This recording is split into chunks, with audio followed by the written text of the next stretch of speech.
Seattle chipped away at the Lakers' early lead. Sonics guard Nate McMillan slams it in there for 2. James Worthy now with the jumper as the Lakers fought off the Sonics 50-46 at that point. There Seattle blocks a Laker shot, gets it out to Xavier McDaniel. He slams it in. That put them in the lead 54-52 in a big game this Sunday afternoon in Richfield, Ohio.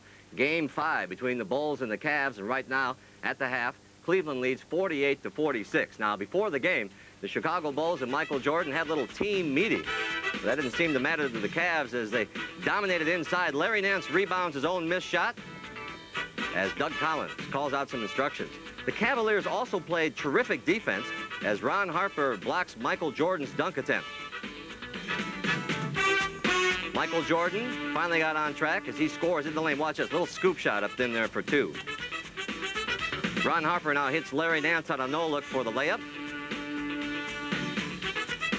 And right now, Cleveland leads Chicago 48-46. Earlier today here on CBS and inside the Omni in Atlanta, it was do or die for Milwaukee and Atlanta.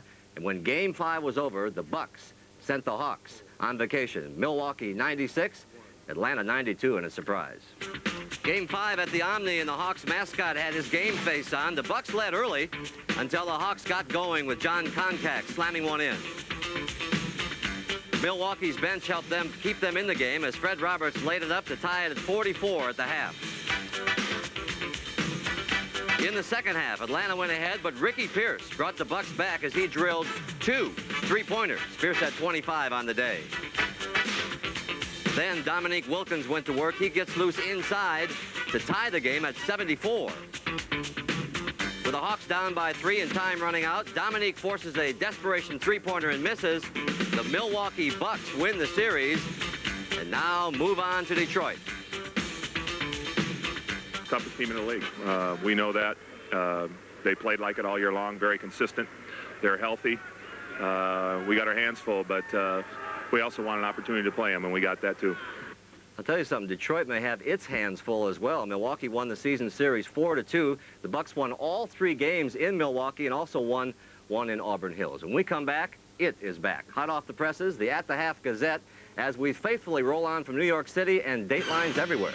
After a commercial and a word from your local station. Stay with us.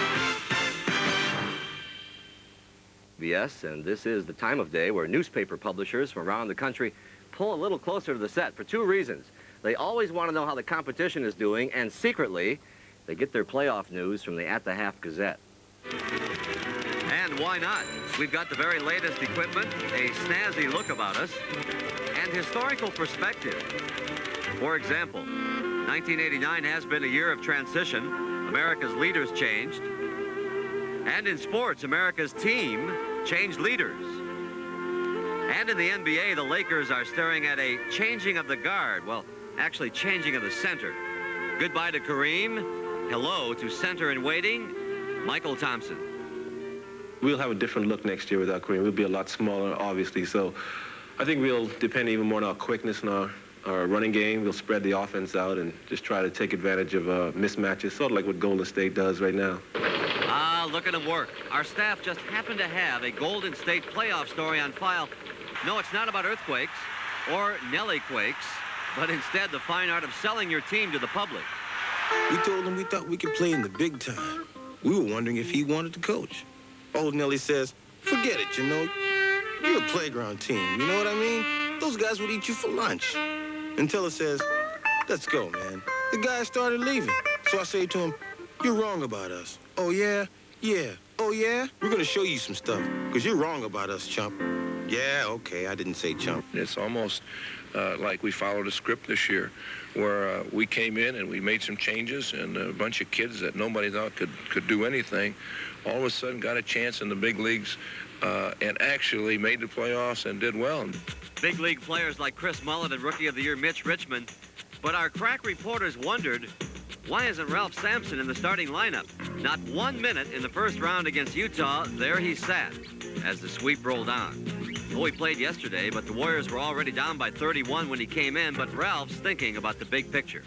Right now, I'm very happy the team is winning, and that's the name of the game. obviously, I would like to be a part of it, but that's not my decision.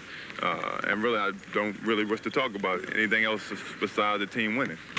On the other hand, the Gazette will talk about anything. Let's explain this tabloid headline. It concerns Milwaukee coach Del Harris's shoes. You see, he promised his team early in the Atlanta series that he'd wear a pair of outrageous loafers if they didn't loaf. They didn't. After their Game 3 victory, there was Del Harris, and there were those shoes. If I can look like a jerk and get people involved, and if I can look like a jerk and my players play better, I'm willing to do that. Come on, Pete. Start moving. Got to get me there. To find those shoes, go to where nearly everybody in the NBA shops here in Atlanta, where they have every color, every kind of lizard skin, every size up to 26, and a guy named Murray. Actually, if somebody wears this size, the owner will give it to them. Thank you, Murray. And all we can give you is truth, justice, and the NBA. And you can bet Del Harris is packing those silver shoes as he and the Bucks head on to Detroit. Well, your game announcers are already on their beat, and it's time to go back to playoff basketball. I'm Pat O'Brien. Thank you for joining us on the Prudential at the Half. Enjoy the second half here on CBS. The Prudential at the Half has been sponsored